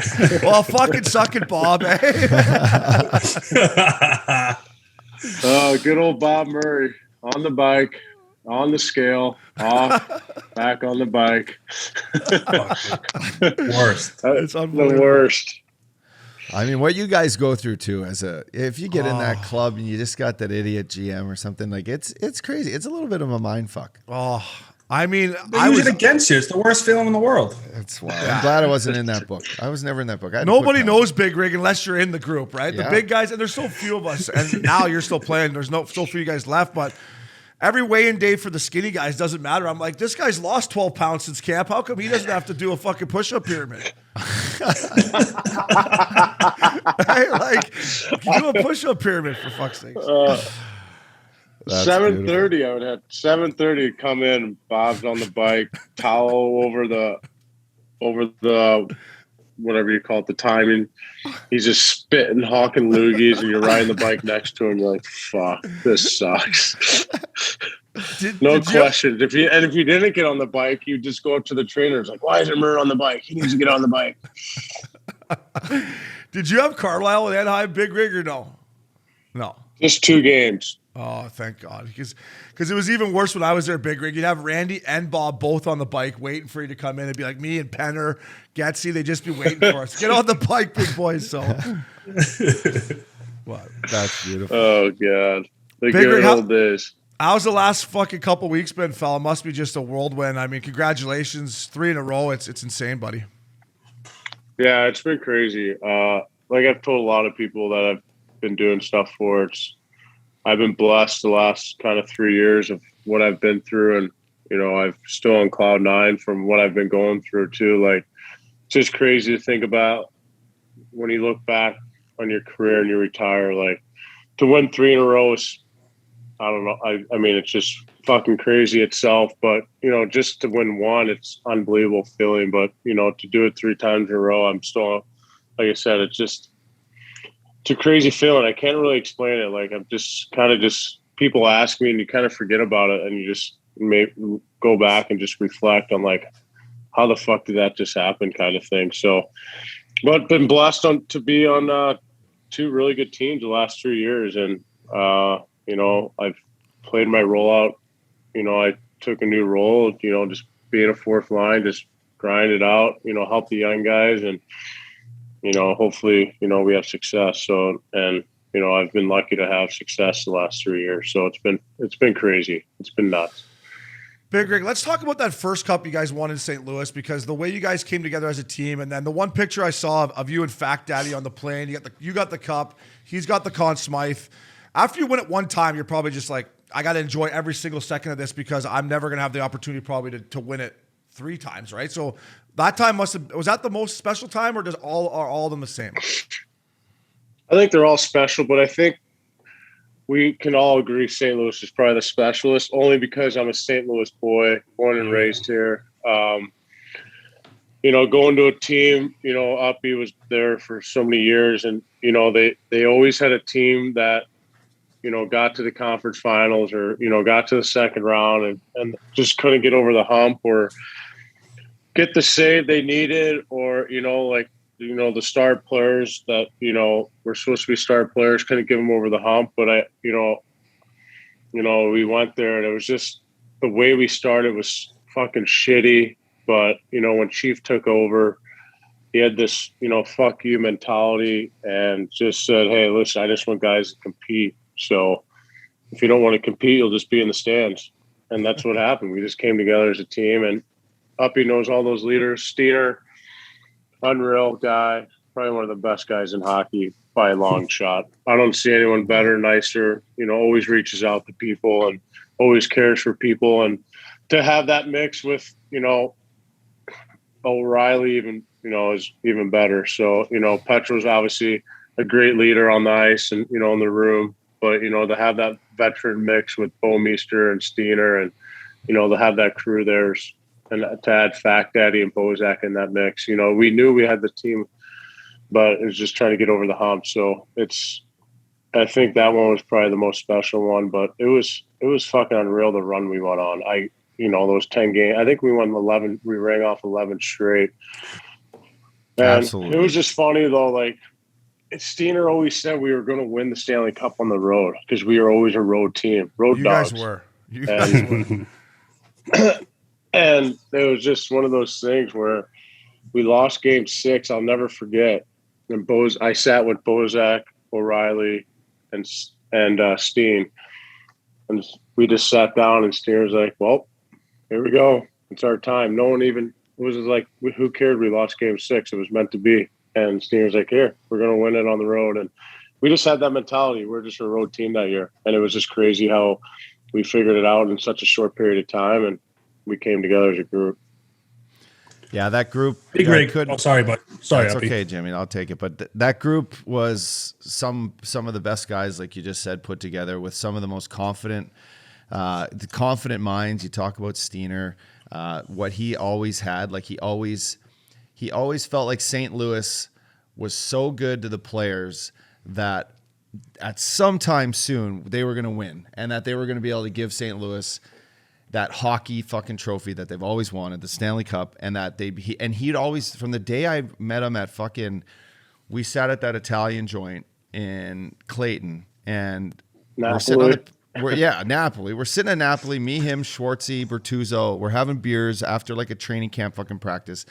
And, the conversations would be around like how much fucking fun would it be to stroll this fucking thing down this street, or, down on Market Ave or Market Street, like how much fucking people would come out and watch us win. So having that like attitude from a guy that's been there and a guy that, you grew up there. So it was special for you. And me watching, I came in to watch games 3 and 4. You guys play Boston, and it was some of the best atmosphere I've ever seen and witnessed in a hockey game. And you guys all just, having fun and playing confident and being badass. And, for you, it couldn't have happened to a better guy. So, from me being a St. Louis fucking Blue alumni to you, man, you gave it all for that town. And I just want to say congrats to you on that. That was super, super special. Thanks, Happy. I appreciate it. It was an incredible run. Like you said, though, like Steiner, those guys, they really just wanted to win for the city. And we can all say it's a baseball city, right, Uppy? 100%. Fucking beer and dogs, baby. At Bush, let's go. Green seats, beers, and dogs, all you can drink and eat. Yep. Big Ray, I want to touch on that the Tampa team. Just the team you guys just won with. It seemed like you guys had a team that just knew their role, every single guy. Like, what is the message inside that team's room? You guys are playing 4 lines. You're always keeping it coming. And then touch on a guy like Tyler Johnson, who obviously had his role completely changed. He's kind of going from a top 6 guy to making one of the best 4th lines in playoffs this year. Yeah, I think last year, when we won, it was remarkable. Like, obviously the circumstances, but this year our team gutted everything out. Like, this is actually a pretty fucking crazy win for us. 56 games every other day. We obviously, we had questions about the playoffs because our best player, Kucherov's out the whole year. We didn't think he was going to come back for maybe the 1 and 2 games against Florida, but yeah, man, it was a crazy run. Kuch comes back, makes a huge impact right away. The boys just knew the message in the room, honestly, and which goes back to Coop and, why he's so successful, and, Stammer, Cooch, and all these boys. It's just, we didn't have a day with the cup last year. We didn't have fans in the stands when we won. So the day one from training camp was like, we didn't get that feeling of having that joy of the cup and like bringing it around to your cities. We had this time of COVID where we had the parade and everyone literally left the next day after the parade. So no one got to spend time with each other, having that feeling to win on home ice in front of your crowd, to party with your, with the fans. And that was kind of our message. And the best part about this whole situation is when your best player, Kucherov, is on the bench telling people to dump the puck in. And I think that just goes to show you what leadership brings, and not just, we all know how skilled Kuch is, and, Stammer, when you have guys like that are telling you to chip the puck in and make the simple play, that's when you have a championship team, because they're not the ones that are going to be turning pucks over at the blue line. They're going to sacrifice a long shift, get it in, change, set the next line up. And I think that's the most important thing of championship teams. And, the St. Louis team, prime example, we were just mucking team and grinding teams down low. And I think, to be honest with you, that Gord, Coleman, and Gaudreau line kind of drove the bus for our team in so many ways. They set the tone. They started every single night. They dumped pucks in. They grinded teams down. They wore them down. And that was kind of our message the last 2 years, play simple, defend and play simple, get pucks in, and your skill will take over. And it's just funny when you dump it in and then Pointer goes in, gets on the forecheck. They spend a minute and a half in the zone because they're doing the little things, and, their creativity takes over. So it was crazy, man. It's just crazy how, you have leaderships that are so skilled that can put up 120 points in the league that are telling guys to dump the puck in. So I don't feel that bad when I dump it in and go chase the biscuit. No, and Big Rig, what you just said is so true, man. You guys, you had a blueprint. You showed the rest of the league that this is still how you win hockey games. And I want to go back to the start of the playoffs. Uppy called it the Sunshine State fuck fest between you and the Florida Panthers, man. I feel, Big Rick, I feel like that series, man, it set the tone for the whole playoffs. Like, That take me back to like going from no fans to all of a sudden, boom, playoff hockey where guys are trying to kill each other. Yeah, that series is so much fun. We didn't know what to expect, and then like we came out with our attendance, and then the Panthers upped their attendance right away. And it was a packed house in there. It was unreal. The barn was crazy. The physicality was unbelievable. That Lomberg was effective all series. You know, I love how he played, you know, in guys' faces. And, you know, that's the type of hockey you love to see, you know, fucking, you know, we kind of set the tone at the last game of the year when I got suspended there. And then the boys, there's a fucking Donnybrook the last game. It sure was. But yeah, it's I think we set the tone and say we were coming right away. But I mean, that Florida team, holy shit. I mean, they were a fucking good hockey team. They were strong. They were fucking physical. They were tough. You know, Gudis back there, you know, Lomberg running around, a couple other boys at Marchment. But that fucking series was fun to play, especially that game one when it was back and forth. Body. I think we ended up winning like 5-4. McDonough comes across the freaking top of the circles, blocks a shot, sends a point on the breakaway. But it was just back and forth hockey. And I think we were kind of chasing it with them and like trying to get like physical. And I think it sort of hurt us. And then we had to calm it back down and like, all right, we know what wins. Defense wins. We just tighten it up a little bit and play to our strengths. We'll beat these guys. And I think we did a good job of that. We were getting too physical, taking stupid penalties in the fucking, you know, between the whistles. I mean, it was a shit show. I mean, it was fucking nuts. Big Rig. It was so refreshing though, bro. And I don't have to tell you because you played in this year with the same divisions, but from a guy now that watches too much hockey, near the end of the regular season, I was watching it being like, this is so painful. Like I cannot watch another regular season game.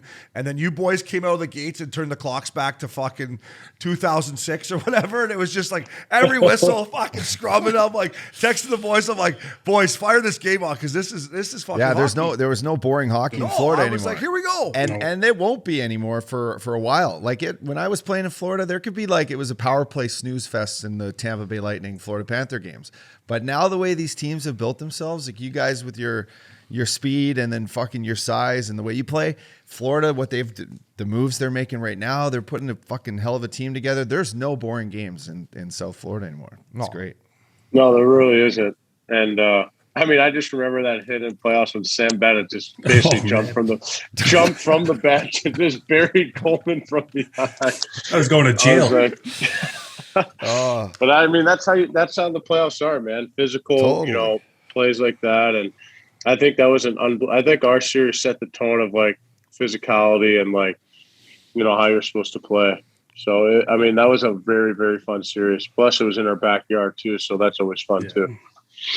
Yeah, Big Rig, you touched on you coached Cooper there, and you guys have been kind of quite the dynamic duo, winning championships all the way back to junior.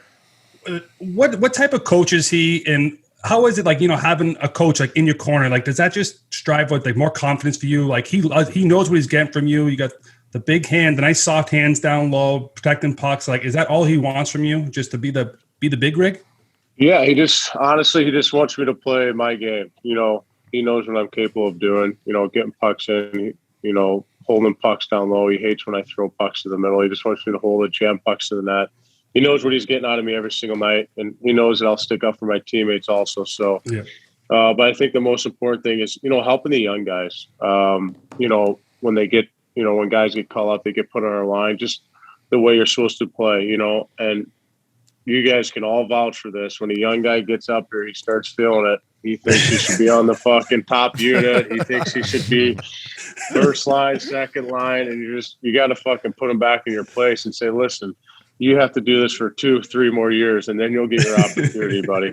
So I think that's the most important thing, is just kind of, you know, helping the young guys a little bit and kind of understanding the game, because it's a new generation, man.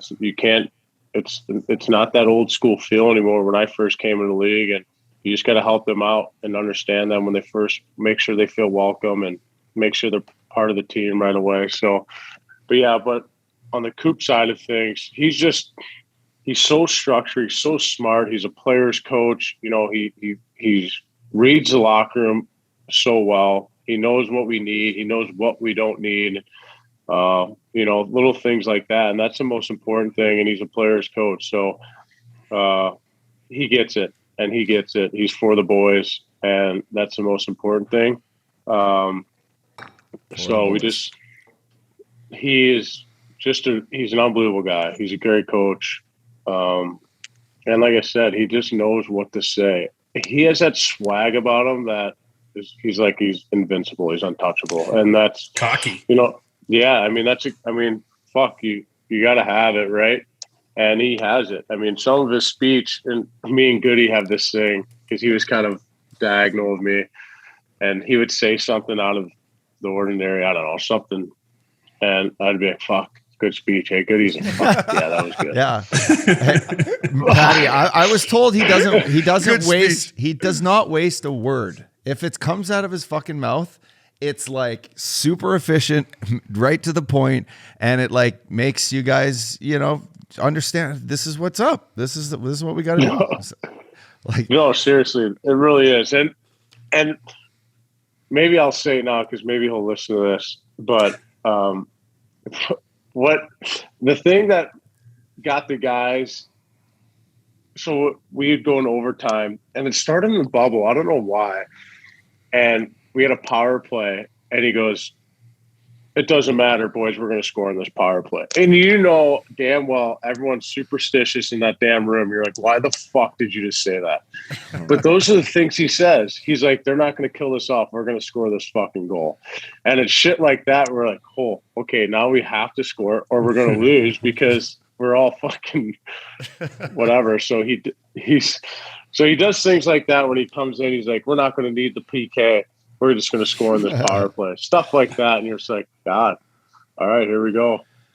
But yeah, that's good. I think it's because when Shaddy scored against Dallas game 5, was it game 5? OT? Yeah. I think that's kind of the trend it started. So the whole swag that Coop had, you talk about his post-game press conferences. I've had lucky enough to talk to him a little bit since you guys won it. He's an unbelievable guy, Big Rig. I want to ask you about Stammer, Big Rig. I met Stammer when he was 18. Obviously, last year, him coming back in the bubble, scoring that big goal. But just how happy were you for him to get in the fight with you guys in the war the whole way, grinding it out? Like, I was just so happy to see Stammer win it again and kind of validate that he's truly a Stanley Cup champ. Yeah. Yeah, no, I agree, Obi. I think the most important thing, he felt like he wasn't part of that team the first year. You know what I mean? Obviously, he scored that huge goal in game 2 or 3. But the thing is that people that don't see what Stammer does, he would write quotes on, the dry board when we'd come in for a game. There would be quotes in there and little things like that that leaders should do. And that's why he's a great leader. He did those things for us, even though he went through a difficult time last year and couldn't play with the boys. And he grinded so much just to be a part of it. But I was so happy he scored that goal. I mean, that was probably one of the coolest moments in hockey history, I think, just because what he went through and what he battled through and the adversity, he kind of hit. But you know what? He came in. I'm just so happy that he was in the dogfight with us all. And he played unbelievable. Like he put up numbers, he scored, he was deadly on the power play like he always is. And, I'm just so happy that, our captain got to feel part of it. And, I think he was happier too. And you guys probably know I'm sure he was thinking about it all summer long. And I'm just so happy that he got to be a part of, history itself. But, him to be playing all playoffs and, get to be in the locker with the boys sweating, taping ice bags, telling stories in the training room, just the little things that, that he probably missed last year. Big Rig, let me ask you, just obviously 3 in a row, bro. It's just crazy. So you've watched a lot of this, but guys playing hurt down the stretch. Like I was told, I'm sitting with Shaddy, watching the first round, and I'm told, one of your guys, your big boys, has been playing with, torn meniscus for the last month or so. And just over the course of those 3 years, watching guys like battle through this, and then after like the Killorn, broken leg, just winning and then the sense of like, fuck it, we just did it. Like, you must have seen some crazy stuff, but some of your guys to step up and just play through injuries and play that well, you learn so much about your brothers when they play fucking hurt like that. So you must have seen a bunch of it in the last 3 years. Oh yeah, I mean, well, you just said one, which is probably the best defenseman in the NHL is Victor Hedman played on a torn meniscus for the last 4 months of the season. It's crazy. And nuts. Crazy that he grinded throughout the whole playoffs. Obviously, Cooch was still banged up. I mean, he was not healthy by any means. And for him to just power through it was remarkable. Ryan McDonough playing with a broken hand. And, I mean, I think he could have been up for the Conn Smythe. Behind Vasi, I think he was our best player all playoffs. To see Killer in a fucking boot after surgery in Montreal in Game 4, skating morning skate and taking warm-ups thinking he's playing is unbelievable. I just couldn't believe it. He literally just got a metal rod put in him a day and a half ago, and he's on the ice. I mean, shit like that, Yanni Gord playing with a banged-up shoulder. Like, he had to get, surgery. So, like, stuff like that, man, players like that and that got it out like that, your team's going to win. You know what I mean? You just have that feeling that, it takes a lot to win, but it takes a lot of balls to just play through stuff and not complain about it and, still go out there and do your job. And the boys did it, man. I was so proud of them. I think this is probably the hardest one to win, just the way the season was and, playing playoffs back to back, every other day, playing injured, grinding through it, the ups and downs during it, the adversity. And our team was fucking badass, man. They really were this year. It was actually remarkable to watch. And there was probably more guys that were hurt, but I couldn't even tell you. I mean, guys were getting, toward all left and right. You get to ice it. And now it makes sense, though. It makes sense a little bit while you're hearing about all these injuries and how hard you guys battled. Because, I mean, the way you guys party with that fucking thing, you guys did it the right way. So I just want to know, where was the best stop that the Cup had made in Tampa after round 2 of winning the Cup with no COVID rules down there? Where was the best stop? Oh, fuck. I mean, we took it everywhere. I think we went to I don't even know what it was called. Bar Howard. That was fun. They had like this whole gated, and we were up by like the DJ booth, and we brought the Stanley Cup on top of the stage, and the crowd was out in front of us, champagne flying.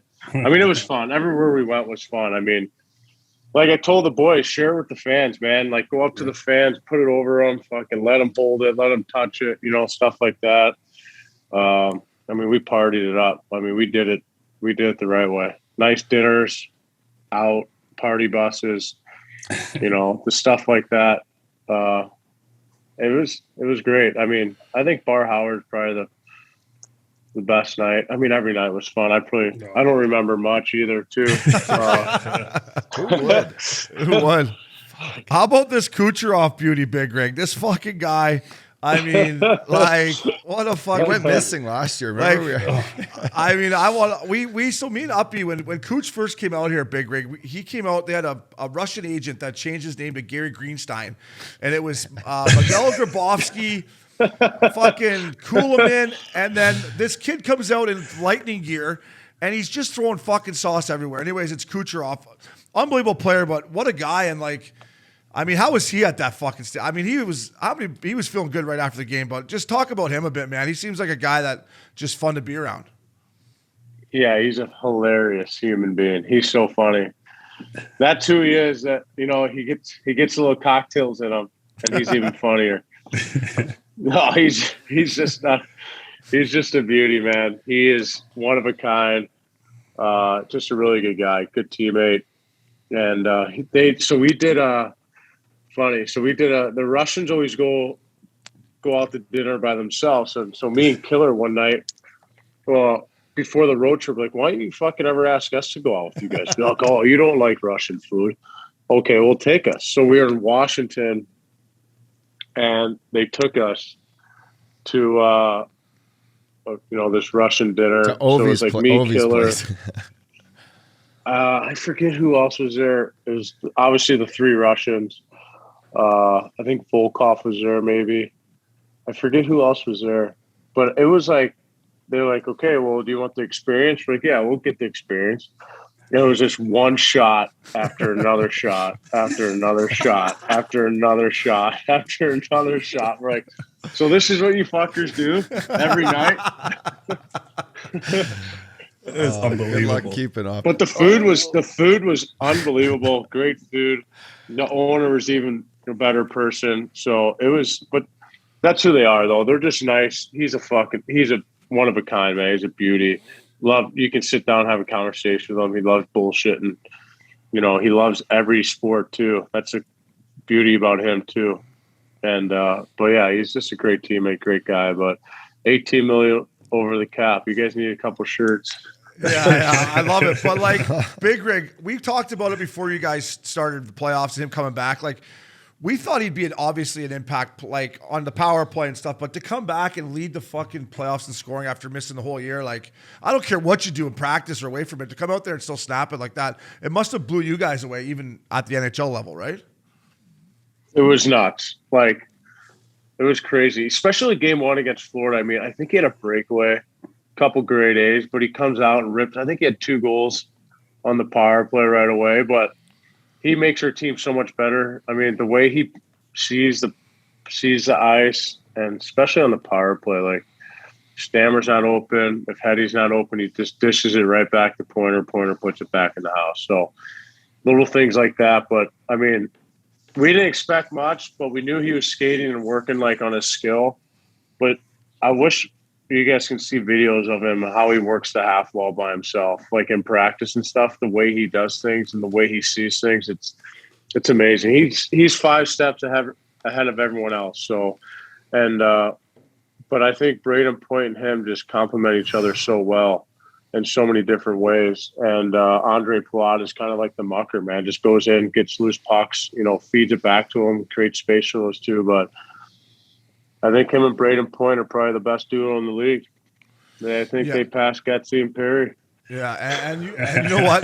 Everything you said about those guys too, Big Rig, they all finished their fucking checks, bro. They all finished their checks. Like, that was the thing I loved watching about you guys. Like, from you to anybody, like, you guys all finished your checks, and that's, to me, was a big difference about your squad. Oh, I agree. I think, like I said before, though, that third line set the tone, kind of drove the bus for our team. So, but like our skilled guys, like Plot's a gamer, man. Like Plot is the man. Like, he buries guys. He gets in there. Tony Cirelli's a gamer. He's fucking always in the mix. You know what I mean? Guys were throwing bodies. Stammer was throwing huge hits. Like, Killer, even Cooch and Point will get in there. I mean, it's just, that's what you need to win, though. You need to go to the dirty areas. You need to get, to the loose pucks, and we weren't afraid to do that. Hey, Big Rig, your 2 trainers that are still there, Razor and Mully, I had them my time in Tampa. Just for our listeners, how important are those guys? Those guys are 3-time Cup champs, too, with you. How important are those guys behind the scene and everyone that goes into fucking winning the whole thing? Yeah, fuck. I mean, especially the last 2 years, Mully's been dealing with the COVID bullshit. So he's been unbelievable. And you need those guys moving forward, though. They do everything. Mully, Mikey, I think they're, the 2 best in the game. Razor, Bubba, Berger, unbelievable humans. Like, they took care of us. These last 2 years was hard on them, and they did an unbelievable job. And I don't think people know how hard they work and how much time and effort they're at the rink and what they do for us. So hats off to those guys that, put in the time and effort, but they're beauty. So great staff. Big Rig, before I let you go here, bud, I want to know who you're sitting on the plane with, and were they a better seatmate than me when you had me in Broadway's cabin in New Jersey, buddy? Broadway's cabin. What a spot. Me and Miles Wood. Oh, man. Yeah. It's actually not it's me, McDonough, Stammer, and Hetty. You guys chucking cards? We were, and then I started losing a bunch of money. I can't keep up with those guys. Yeah, Shaddy, the year before Shaddy, Hetty and Stammer, we were a table, and fuck, we played this game called Chopper. Have you guys ever heard of it? no. Fuck. Well, I can't even teach you how to play it because this game's insane. Yeah. And let's just say I lost a lot. Hey, Big Rig, I don't need another fucking habit where I'm losing money, bro. I don't need another. I got enough of those. Oh fuck yeah! But those guys rinsed me, and I couldn't keep up with the Joneses. I was making $900,000. Totally, and those boys are making bank. And sometimes that's like that could be easy money, but if they're good card players, I know Shaddy's a good player, but it ain't. So He is easy. a player. It ain't so easy when they it's just not dig in their easy. pockets and they're finding Benjamins just fucking rolled up and stuff, or not rolled up, crinkled up. I mean, they're just random. Ours were rolled up, not theirs. There's our iron flat. Oh shit! Fuck. Hey, Fuck. Hey, That's hysterical. Big Rig, did I see you snapping around out there in roller hockey already? What's going on with that, big boy? You just love it, huh? So my brother is a coach, and I have a deal in place with Mars Blade. So it was in my backyard. My brother was hounding me to play. So it was like a pro division. I think they play for like $30,000. Oh, And there's a couple of NHL guys out there. There's a couple of American League guys out there. But yeah, I haven't played in 8 years. Obviously, I started in roller hockey, but I haven't played. And I was just like, whatever, it's in my backyard. I went back and just snapped it around. I can't believe I'm still exhausted. My groins are like killing me. I mean, these guys, that's all they do all year round is play roller hockey, and they're fucking flying around. And I mean, it's unbelievable, man, how good these kids are. But it was fun. It was fun just to enjoy the game again, because sometimes ice hockey can be so stressful. And this is kind of just, open the door, go out there and just enjoy it. Feel the puck, couple backhand toe drags. You know how that goes. Yeah, no, but you say it, when we used to skate out here, these roller hockey kids used to come out and fucking dingle-dangle us at the end of July when the boys. Fuck, they can But is that why you have such good hands, Big Rig? Because for our younger listeners, maybe like roller hockey, every guy I played hockey against, I played roller hockey, Big Rig, has a nice set of mitts, and you definitely have good mitts. Yeah, I actually recommend it for young kids. My son plays it a lot, and it's funny now. All of his AAA buddies played in the tournament this past weekend with him, and first timers too. And now they're like, "When's the next tournament? When can I play?" So I for the listeners, I recommend it huge. It's great for your vision. It's great for your poise. It's great for your hands, like I said, but you have to play it. It's unbelievable. It's 4-on-4, no hitting. Kind of just, it's kind of one-on-one, create space, create time. How can you beat your guy? Tic-tac-toe. So it's it's a pretty fun. I love the game. It's a great game to play. And I think guys are starting to play it now. And that's why you're seeing more and more players in like NHL kind of play. Big Rig, you said it earlier that it was this much more special this year than last year because you didn't get your day with the cup. This year with the day with the cup, what are you going to do different than 3 years ago when you won it in St. Louis? You got a plan yet? You got a date already set? Yeah, we run out of options. I was just at Shaddy's. Yeah, he's sick of the fucking thing. Yeah, no kidding. Oh, hey, old friend. Yeah. Hey, how are you? Bud, what's up, bud? Anything different? I was just out in the Hamptons at Shaddy's place when he got the call saying, the boys won the cup again for you. You get your day. So he flew from California here in Newport all the way out to New York to do his cup party. Pretty special, which is awesome on the Tampa Bay Lightning and the NHL to do that for those old boys. But what do you got planned this year? I know you're living in St. Louis. You bringing her back there?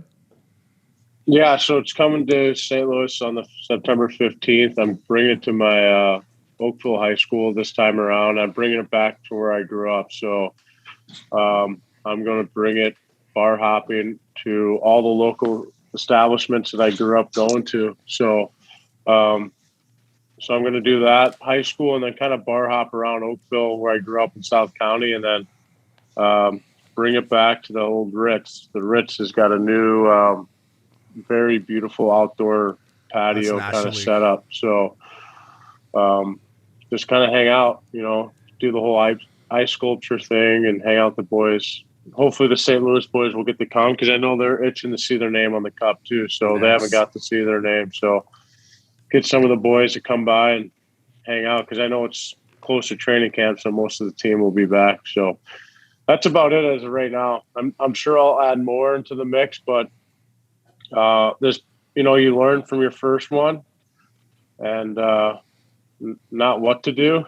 So I'm going to do what Pat wants to do. So, because there's a lot of people that pull you in so many directions that you feel like you deserve to like help them out or what they did for you. But I'm going to do what Pat wants to do. But the most importantly is bring it to my high school.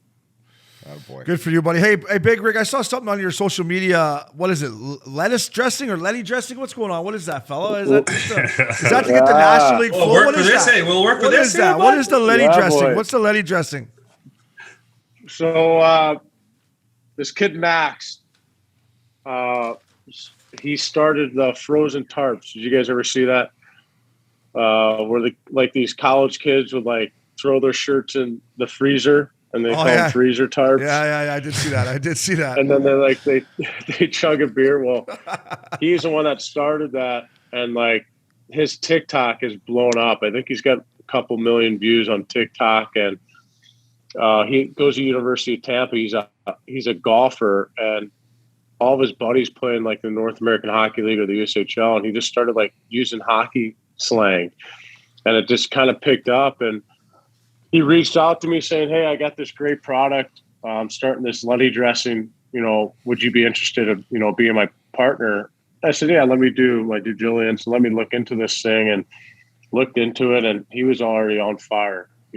LLC was made, lawyers were involved already, so he's got good company. His dad's been helping him out. So Letty dressing drops tonight, 6 p.m. There's only a handful of stuff. So you got shampoo, conditioner, and pomade. So it's actually, I'm not going to lie, it's actually really good stuff. Product's actually really good. It's minty. And the bottles are unreal. Great bottles. Like, it's sharp looking. You got my beautiful mug on there. Yeah, I saw that. Fuck, we might have to get her on the podcast here. Yeah. A little better than the LA looks that they stick in the dressing room. I used to hate that, the LA looks in the dressing room. Are you kidding me? I have to bring my own fucking. I'd have to bring my old American crew for after the match there. The dippity do, baby. Let's go, boys. Let's go.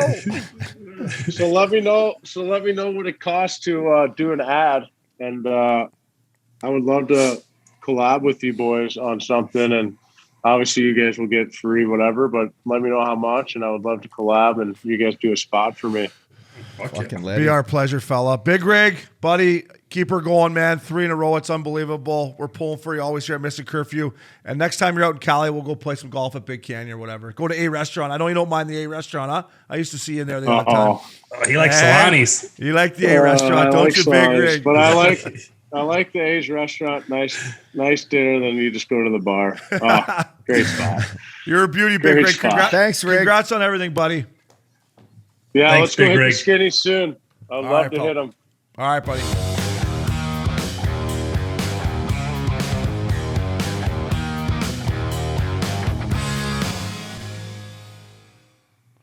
Up Dog, our boys at GoodLife. You've been hanging out with them in the Hamptons in New York, watching soccer, drinking beer, and obviously rocking GoodLife. I got one on today.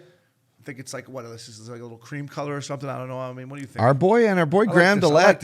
Hey, shout out to our boy Grambo. Grambo. He hit us up about the GoodLife saying, boys, like, I need to buy some clothes. Is it as good as you guys are saying on the pod? And of course it is. It's better, especially if you're going on a little vacation. You just order up a couple new tarps, keep them fresh, throw them in the dryer, just get the wrinkles out. Hand dry them too. And you're boom. Oh, yeah. You're ready to rock. I love the way these shirts feel, Obes. I love the way the shorts Henleys, are. Man. The Henleys are great. Oh, fuck, I see you wearing those socks, those GoodLife socks. Love them. So for me, Jimmy Scoops, it's no better company out there with the quality, the style, the colors, the feel. I mean, the girls can't keep their hands off you. Yeah, they sure right up, dog, because the GoodLife, we keep preaching about all the men's stuff they have. Boys, I got my wife this crop hoodie. There you go. And, man, this thing is dialed in. She loves the material of it. And you know what? With that crop hoodie, stomach on flat, she's looking pretty good, boys. I'll tell you what, I love the Henleys. Like I said, the shorts are unbelievable. They're comfortable, and you can wear them for activities too. I play pickleball in them 2 or 3 times a week. Comfort, looking stylish on the pickleball court. So our good friends at Good Life, always looking sharp. What's that promo code up, dog? Promo code Curfew20. Visit our friends at GoodLife at www.goodlifeclothing.com. Curfew 20.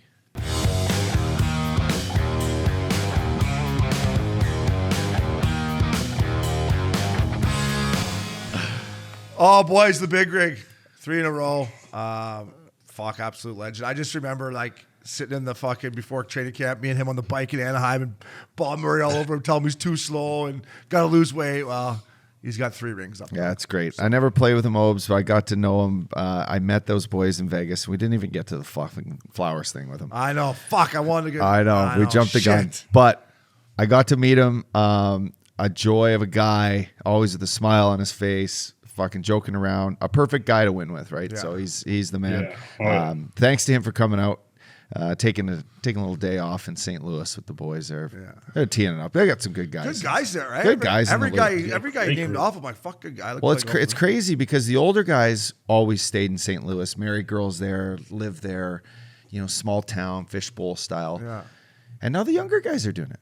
It's crazy. Bozak, Bertuzzo, Shanner, Fact Daddy, Steiner. They got some good guys there. Bosey looks like he's got a shack there. I've seen some of his Instagram. They all got shacks. Yeah. You got a lot of houses. You'd have a shack there too. Yeah, fuck. I got to sell the back unit here for fucking 2-1 and go to the Lou, Broadway? Oh, that wouldn't be a bad thing. But the big rig, he's all what he is advertised, man. He's one of the best guys. He got dealt to New Jersey at one of the deadlines. We had a little playoff run, and I think all the big guys in the NHL are going to be fucking thanking him and slapping him on the back because he's keeping the big guy alive, because he's shown that you can be effective. He might not be the fastest guy, but he knows how to protect the puck and still get the job done. So, and he's one of the best guys to be around. Well said. So to him, thank you very much. Up, dog. Nice to have you back in the studio. Yeah, Broadway. You the man. To the UFAs, I hope you all get fucking paid next week, boys. We'll break them down, good, bad, the ugly. And to Getsy, good luck, fella. That was Missin Curfew.